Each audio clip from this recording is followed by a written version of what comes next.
Bienvenidos amantes de los juegos de mesa, este es el lado oscuro de los Board Game Tubers.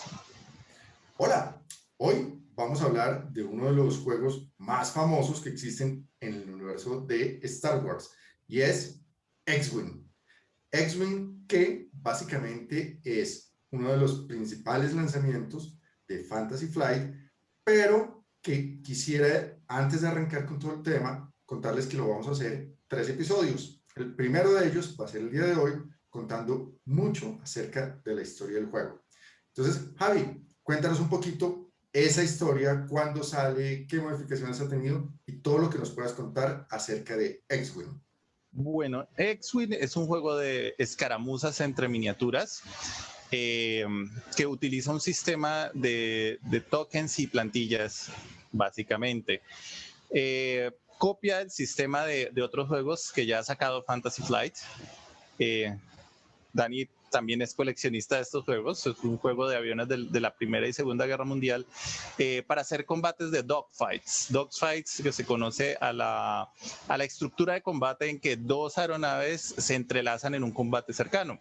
Algo pues que todavía existe en la aeronáutica moderna, pero pues que por la tecnología se ha dejado de utilizar, pues pudiendo disparar misiles a 30 kilómetros del blanco, no es necesario enredarse en un combate.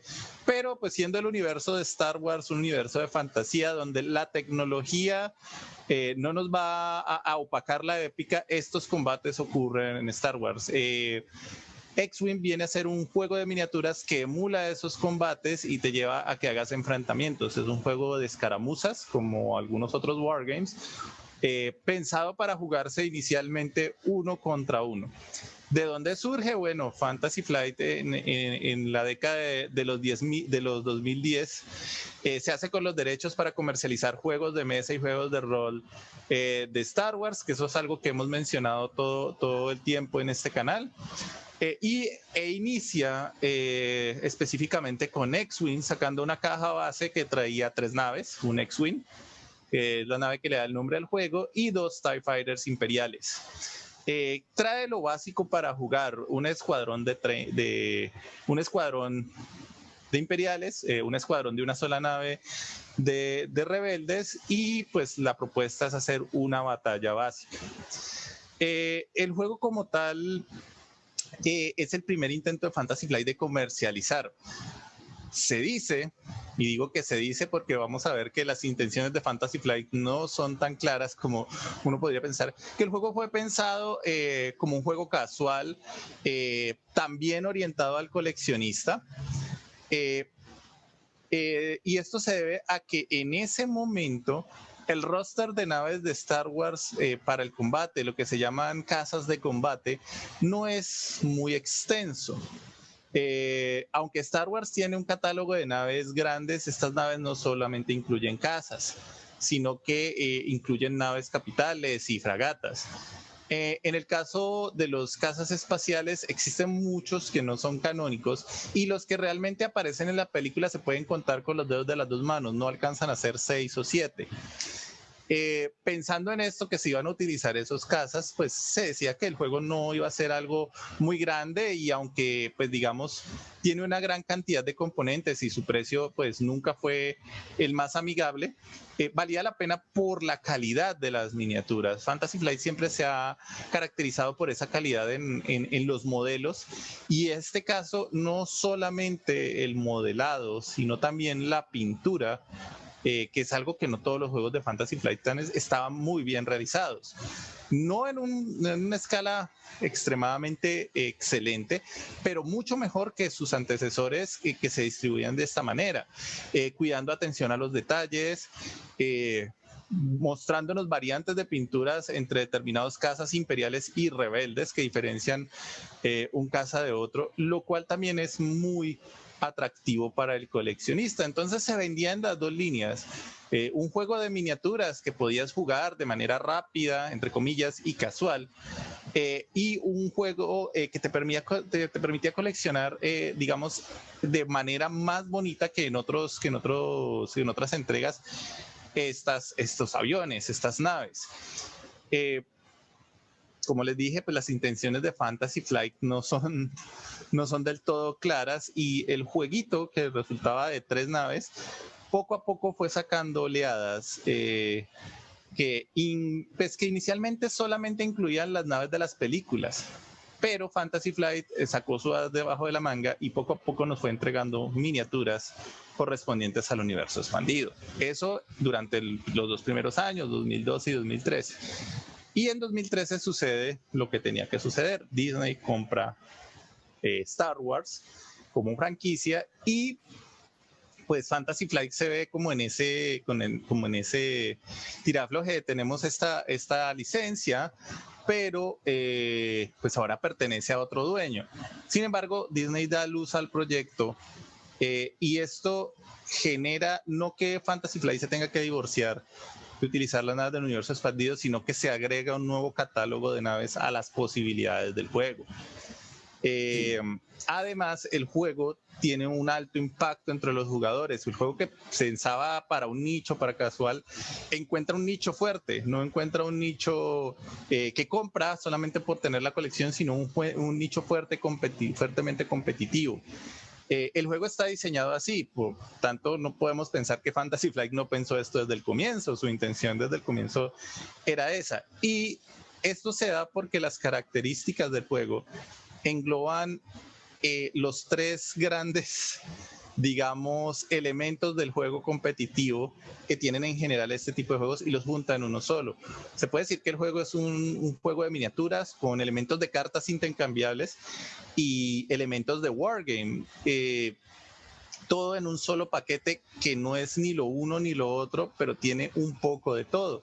Y el juego se convierte en un formato competitivo altamente apreciado, con torneos mundiales que todavía se están jugando, y se dispara. Nos inundan con nuevas expansiones. Las dinámicas de juego nos llevan a comprar naves repetidas, que eso supera el margen del coleccionismo, y lo lleva a uno a otro a comprar eficiencia en lugar de comprar, digamos, estética en las naves. Y pues se crea todo un fenómeno que pues ha perdido fuerza, pero todavía está bastante vigente. Como siempre, pues es un fenómeno de nicho, pero ahí está, fuerte.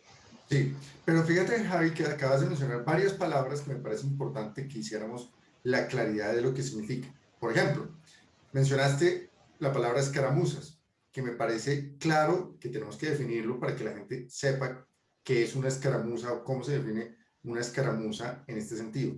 Bueno, Otro, el dime. tema, sí, te los voy a plantear las que creo que necesitamos aclarar. 2, el tema también de lo que es la palabra canon, qué significa la palabra canon en el tema de Star Wars, y el universo expandido cuando hablas de Disney, y qué significa en este punto. Entonces, antes de hablar hay otra fecha importante que es la salida del 2.0 de X-Wing, pero te agradezco que esos 3 términos nos los aclares para que las personas que nos escuchan puedan saber de qué hablamos en esos términos. Bueno, escaramuza quiere decir es un combate a pequeña escala. Sí, cuando nosotros vemos los wargames más duros, representan conflictos a niveles globales, no solamente batallas puntuales, sino movimientos gigantescos de tropas, de recursos y demás. Una escaramuza tiene estos elementos de movimientos de tropas y de recursos, pero se centra en un combate de pequeña escala, unas pocas unidades contra otras pocas unidades. Y en lugar de centrarse tanto en el aspecto de la estrategia general, se centra en el aspecto particular de los componentes. No quiere decir que la estrategia no esté presente, quiere decir que ya no se centra en cómo mueves en general sus tropas, sino cómo mueves en particular tus unidades y qué tan superiores pueden ser estas a los de tu enemigo. No solo por los movimientos que hagas, sino por las características particulares que tengan las unidades que escogiste. Entonces, por ejemplo, Warhammer, que es el juego, uno de los juegos más famosos de Wargame, que se juega también con miniaturas, tiene versiones de escaramuzas, como pueden conocerse como Mordane o Necromunda, que utilizan algunas de las miniaturas o miniaturas unificadas de Warhammer, pero se centra en el combate de pocas unidades, 3 contra 3, 6 contra 6, máximo 10 contra 10. Y las unidades tienen características particulares que hacen las veces de variantes en la norma del juego. De acuerdo. Vamos. Ahí te hago una claridad también, porque hay un juego que es muy similar a X-Wing, pero que es Armada. Y, digamos, el número de unidades que puedes utilizar puede ser el mismo, pero Armada refleja unidades de mayor envergadura, es decir, batallas como tal. En cambio, X-Wing son unidades pequeñas, naves más tipo TIE Fighter, que por lo tanto, esto se considera una escaramuza y Armada se consideraría una batalla. Ese pedazo me parece importante hacer la claridad en ese punto. Sigue, Javier. Correcto. Bueno, canon. Canon se refiere a lo que es oficial dentro de una historia. En este momento, y bueno, y Universo Expandido hace referencia a todo lo que de Star Wars que no haya salido a nivel cinematográfico y ahora a nivel de televisión. Lo canónico es aquello que se puede contar dentro de la historia oficial. Y pues el universo expandido abarca todo, abarca aventuras que pues por desgracia no tienen continuidad con los eventos y pues que se puede pensar como que son historias alternativas o historias aisladas que ocurren en el mismo universo. Durante 40 años Star Wars ha tenido un rico universo expandido alimentado por varios actores, por varios autores que aportaron desde muchas partes, desde la literatura, desde los juegos de rol que fueron fundamentales para los cimientos de ese universo, desde productos televisivos, productos Videojuegos. gráficos y videojuegos que aportaron historias dentro del universo de Star Wars y que pusieron, entre otras cosas, como nos interesa aquí, vehículos espaciales que nunca se habían visto en las películas. Cuando el juego utiliza las naves oficiales, las que salen en las películas, a un nivel de detalle muy fuerte, habiendo incluso, por ejemplo, uno podría pensar que los cazas imperiales, los TIE Fighters, tienen un solo color, que es un color como azulado. La verdad es que los cazas imperiales son blancos, pero como Lucas usaba un croma azul, ese color azul se refleja en el fighter y le da esa tonalidad azulada. Esa tonalidad azulada luego es utilizada por el nuevo director de la película El Imperio Contraataca y le da una apariencia ligeramente distinta, pero que en este juego se ve reflejado. Tú puedes ver el TIE Fighter de Darth Vader y tiene un color distinto de los TIE Fighters que salieron en la primera edición, en la primera caja de inicio. Los X-Wings tienen patrones de pintura que son regulares, pero que tienen pequeñas diferencias dependiendo del piloto.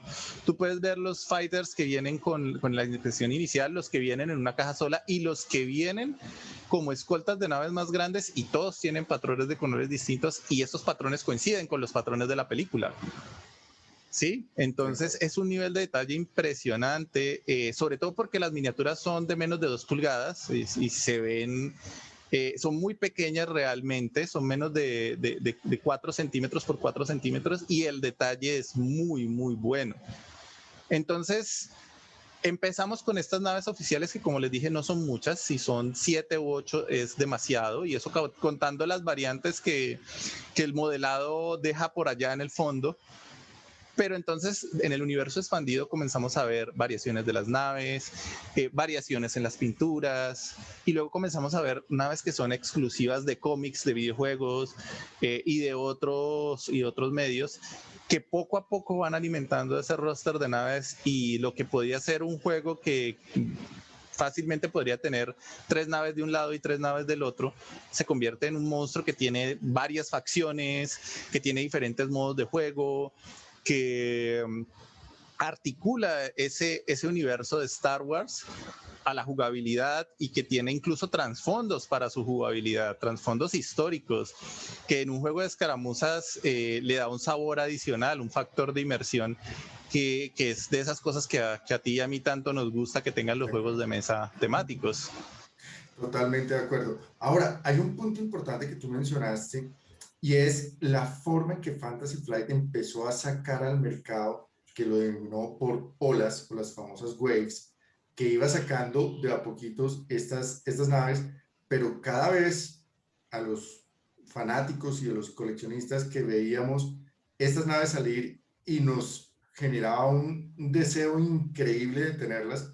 ¿Por qué? Porque como tú lo mencionabas, salían naves que eran poco conocidas, digamos, en las películas, pero que estaban más ancladas al otro pedazo de lo que es ese universo, que como tú lo mencionas, es bastante extenso porque hay muchos aportes desde mucho sentido a este punto. Entonces, definitivamente creo que X-Wing tiene un tema de colección enorme que no ha tenido ningún otro juego desde mi humilde punto de vista en lo que ha sido captar la esencia de lo que es el universo en este caso Star Wars, y sumado a la belleza, como tú lo mencionas, de los componentes del mismo.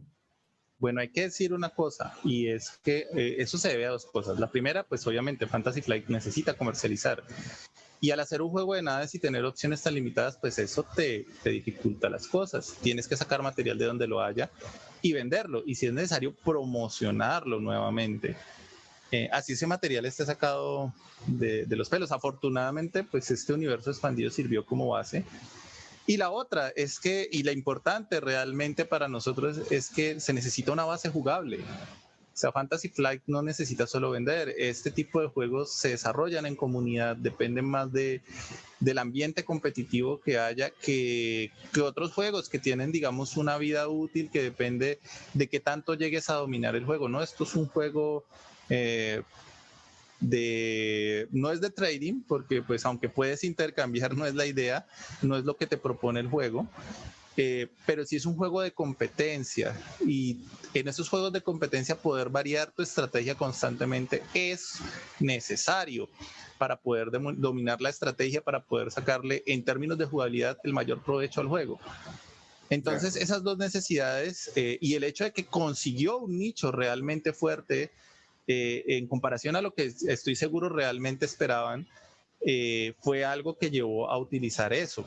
Ahora llega Disney y nos propone unas nuevas películas que, a diferencia del universo expandido, retoman los diseños originales, lo cual le da mucha más fuerza al juego. No es lo mismo jugar X-Wing con un A-Wing, un caza tipo ala E, de un cómic que salió en los años 90, que tiene unos personajes muy buenos, pero que conocen todas personas, a jugar con un modelo nuevo de X-Wing que te retoma la temática y que además te permite tener un modelo completamente distinto, con habilidades distintas, pero conservando lo que los puristas llamamos la esencia del juego.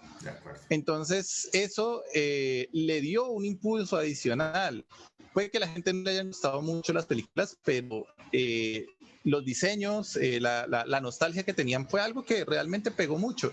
Y eso para un coleccionista también es importante. No es solamente la variedad, sino que esa variedad te remita a las cosas que para ti son importantes dentro de lo que estás coleccionando. También trajo un nuevo roster de naves mucho más amplio y pues ante la colección lo que venga. Fantasy Flight incluso se arriesgó a utilizar naves de videojuegos que son todavía menos conocidas que las de los cómics y a diseñar naves propias para el juego. Y con la llegada de Disney, digamos que no es que se haya truncado esto, pero ya no era necesario.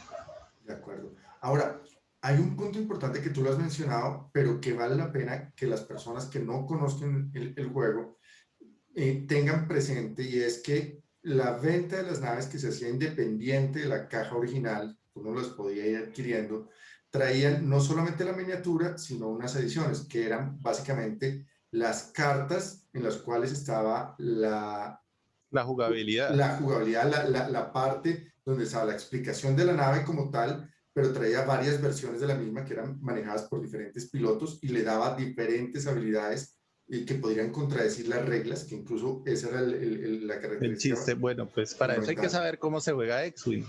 Bueno, básicamente X-Wing es un juego de posicionamiento de naves para obtener la ventaja en un combate. Las naves se mueven a través de una plantilla preestablecida de cantidad de movimientos que se miden con unas reglas y de capacidad de virar, retroceder, avanzar a distintas velocidades medidas por esas mismas reglas.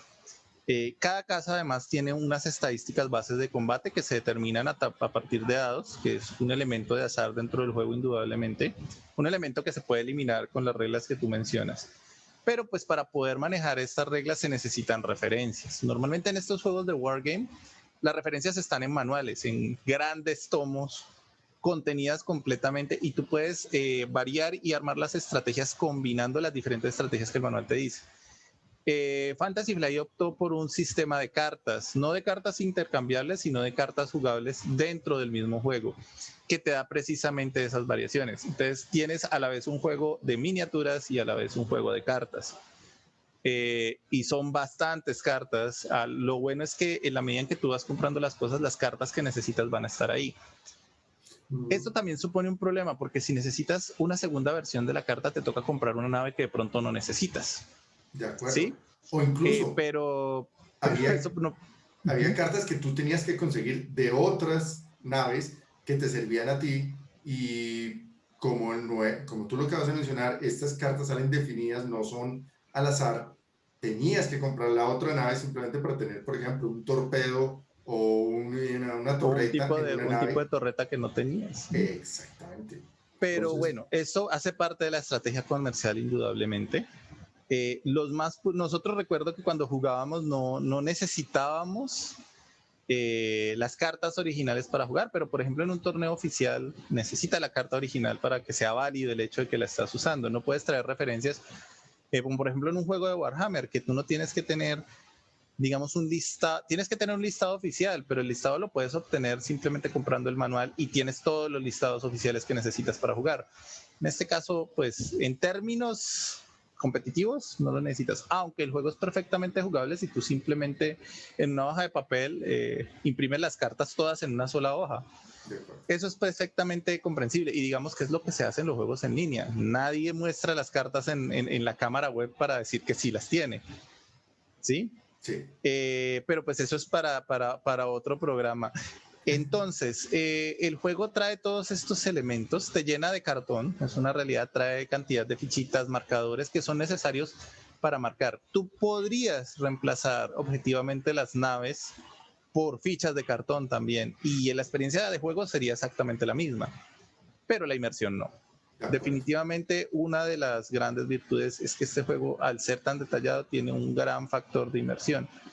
Y si eres como yo, que soy más un coleccionista de este juego que un jugador, el factor temático para ti es muy, muy fuerte. Yo recuerdo que yo prefería armar escuadrones temáticos a armarlos buenos, porque para mí resultaba más divertido pelear con Han Solo y Luke Skywalker en un solo escuadrón, o armarme un escuadrón del Rogue Squadron con los 5 pilotos, o un escuadrón fantasma del Imperio, porque era posible, los pilotos estaban ahí, hacían referencia a la historia, que pues armar un escuadrón entre dos pilotos que nunca se encontraron simplemente porque era más eficiente.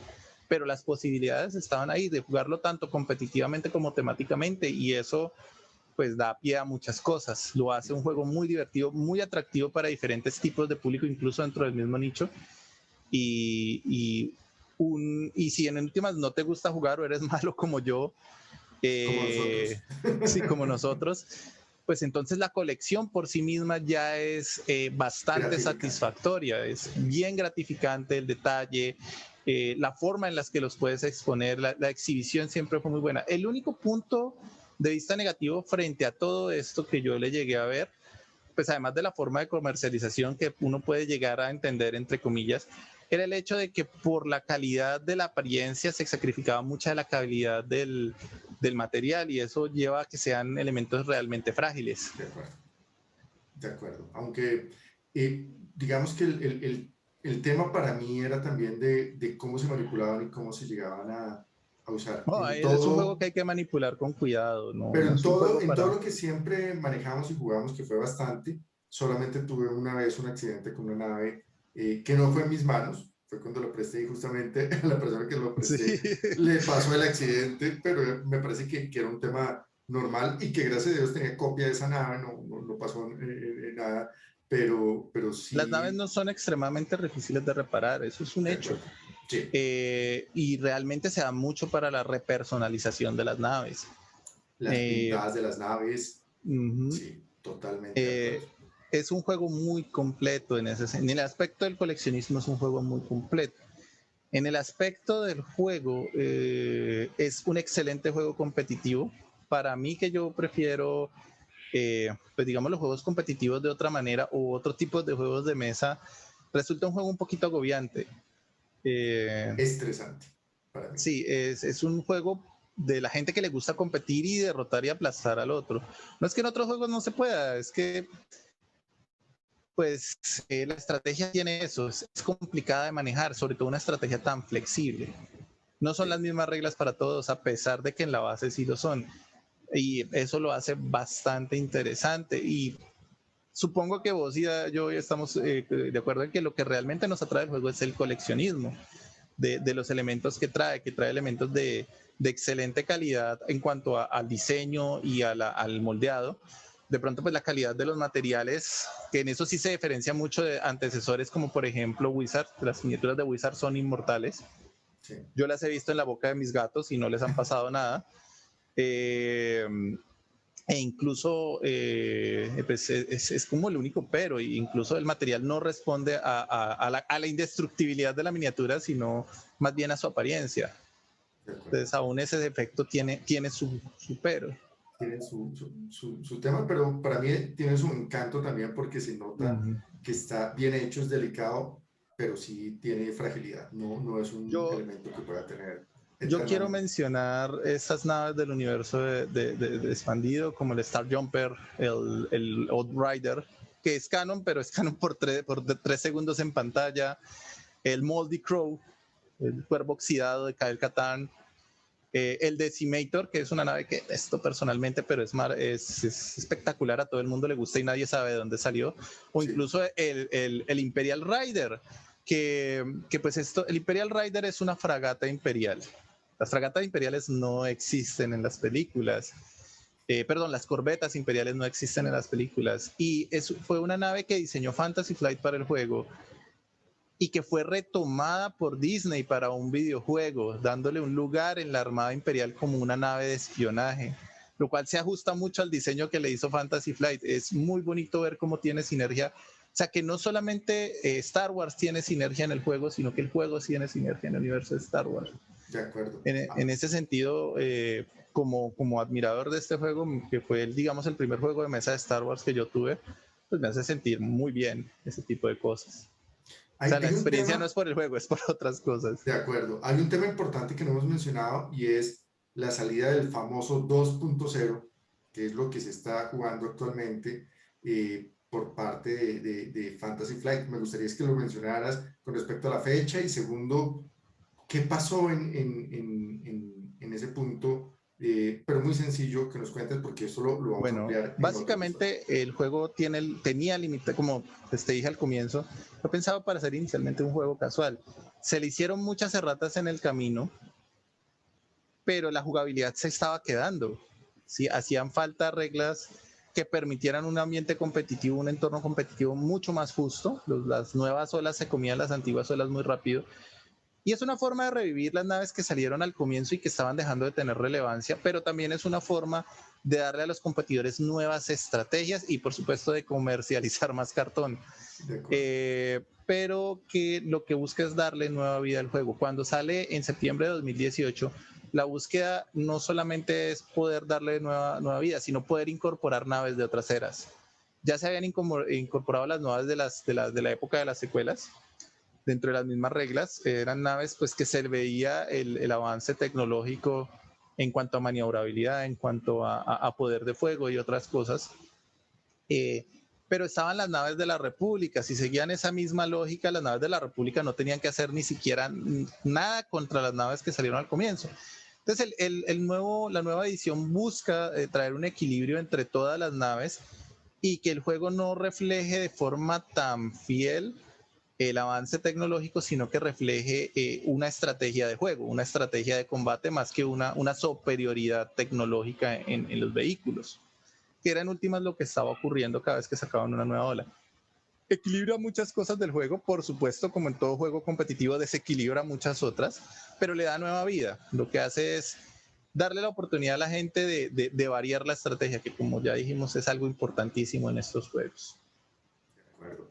Bueno, yo creo que esto es todo por este primer capítulo. Ya en el segundo vamos a seguir hablando ya del juego en sí mismo, de todas las mecánicas, de todo el proceso y de cómo se lleva. Entonces, nos vemos en el siguiente capítulo. Y recuerden, no conocen el poder del lado oscuro.